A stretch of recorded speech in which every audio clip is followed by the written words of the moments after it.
Halo teman-teman semuanya, baik pada pertemuan kali ini saya ingin membahas yaitu tentang bagaimana sih cara pembuatan IKTKLN. Apa saja persyaratan yang dibutuhkan saat pembuatan IKTKLN dan untuk apa sih sebenarnya fungsi daripada IKTKLN ini? Oke, simak terus video saya ini ya. Nah, baik. Untuk KTKLN ini sendiri dia sangat dibutuhkan karena ini merupakan nyawa daripada tenaga kerja di luar negeri. Tanpa ada EKTKLN ini maka Anda dianggap ilegal. Untuk bisa mendapatkan EKTKLN ini kita harus melakukan registrasi atau pembuatan kartunya itu di BP2MI. Nah, di sana nanti sangat banyak sekali persyaratan yang dibutuhkan untuk bisa mendapatkan kartu ini ya. Nah, di antaranya persyaratannya nanti akan saya jelaskan apa saja.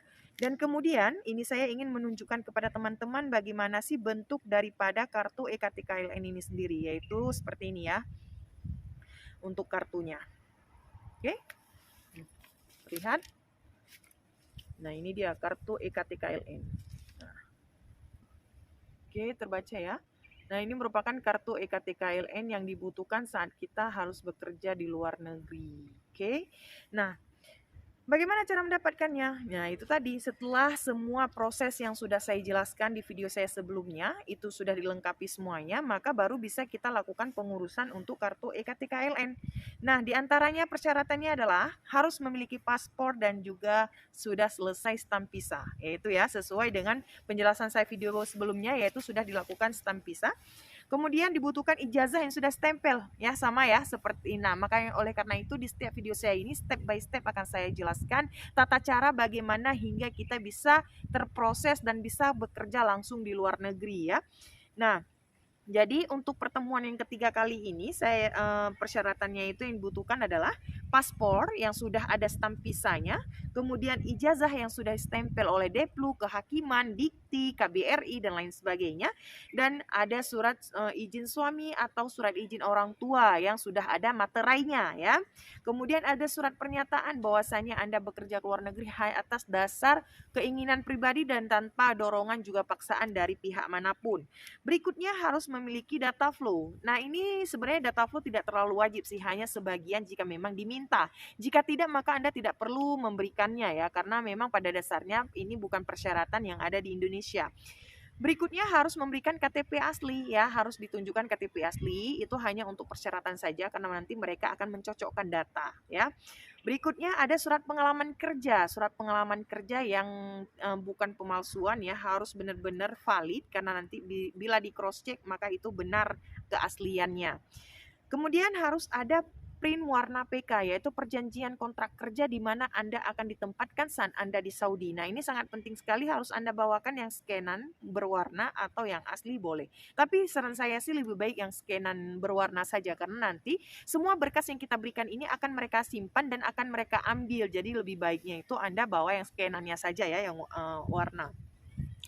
Kemudian printkan STR Anda yang masih aktif dan itu juga merupakan scanan. Semua persyaratan yang saya sebutkan ini adalah scanan ya, scanan saja, kecuali yaitu harus yang asli adalah surat izin orang tua dan juga paspor itu asli karena nanti akan dikembalikan.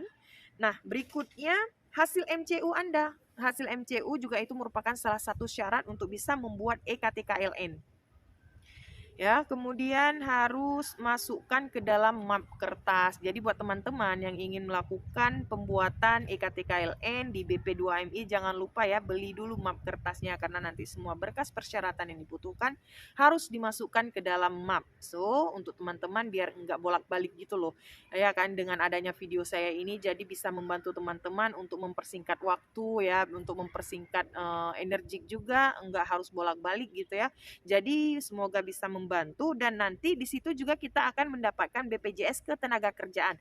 Hanya dilakukan pembayaran atau pendanaan di situ hanya sekitar 332.000, tidak lebih daripada itu. Jadi tidak ada pemungutan liar ya, tidak ada pungli, tidak ada pembayaran di sana. Hanya ada untuk transaksi mendapatkan kartu BPJS Ketenagakerjaan. Ini saya akan tunjukkan bagaimana bentuk kartunya karena ini merupakan salah satu syarat yang nanti akan diminta oleh tim imigrasi saat di bandara. Jadi ya, memang harus harus benar-benar diperhatikan dan benar-benar lengkap berkas teman-teman baru bisa boleh keluar negeri. Karena kenapa? Untuk luar negeri ini bukan hal yang sepele ya, bukan hal yang ala udahlah biar aja lah. Loh nggak boleh ya seperti itu, karena nanti ditakutkan, dikhawatirkan akan terjadi suatu hal yang di luar dari dugaan atau kemungkinan pemikiran kita.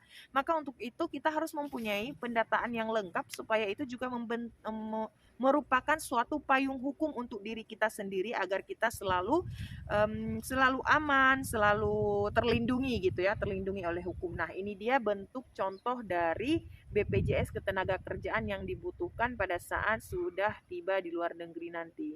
Nah, BPJS Tenaga Kerjaan ini sendiri itu bukan merupakan nanti bisa dicairkan dananya, tidak ya, itu hanya berlaku saat kita bekerja luar negeri. Jadi kalau kita sudah pulang ke Indonesia nanti itu tidak bisa diklaim karena kita tidak ada iuran bulanannya gitu ya. Jadi ini bukan merupakan hal yang bisa diklaim saat kita sudah tidak bekerja, tidak ya. Ini hanya pembayaran satu kali selama kita bekerja dan itu tidak bisa untuk dikembalikan dana yang sudah kita berikan karena itu merupakan suatu asuransi atau perlindungan untuk kita di saat kita masih dalam tahap bekerja dan itu tidak bisa diuangkan kembali. Oke teman-teman, jadi semoga semua yang saya sampaikan ini jelas ya, bisa dicerna dengan baik ya, bisa dipahami dengan baik. Jika memang nanti ada suatu pertanyaan yang ditanyakan yang belum jelas daripada penyampaian saya ini, boleh langsung ya diberikan komentar di bawah video saya di bawah YouTube ini.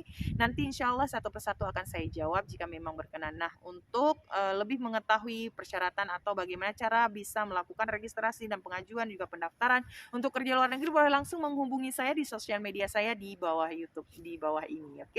Oke, see you next time. See you in my next video. Thank you for watching. Bye bye.